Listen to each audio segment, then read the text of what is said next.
วันนี้จะมารีวิวพัดลมพลังงานแสงอาทิตย์นะคะที่ลงคลิปไปวันนั้นที่ขอคนละ1 ไลค์ 1 แชร์เพื่อที่จะให้ได้ยอดวิวยอดไลค์ได้จะได้เหรียญนะคะจะได้ไปสั่งพัดลมไฟฟ้ากับพลังงานแสงอาทิตย์นะคะตอนนี้ได้มาแล้วนะคะสปอนเซอร์ก็จะเป็นยายหลอดนะคะทุกคนยายหลอดสั่งมานะคะทุกคนให้สั่งให้หลานน้อยนะคะพัดลมพลังงานแสงอาทิตย์นะคะทุกคนใช้ไฟบ้านได้ไฟฟ้าได้นะคะใช้แบต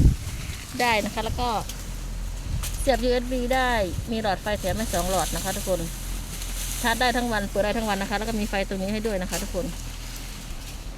ชาร์จโทรศัพท์ก็ได้นะคะต่อ USB ชาร์จโทรศัพท์ได้เลยพกพาง่ายสะดวกลมพัด VV ค่ะทุกคนโอ้เลือดมากเลือดแห้งสนใจสั่งได้นะคะทุกคนกดจิ้มกดสั่งในตะกร้าได้เลยฝากสั่งได้นะคะทุกคนทักมาโลด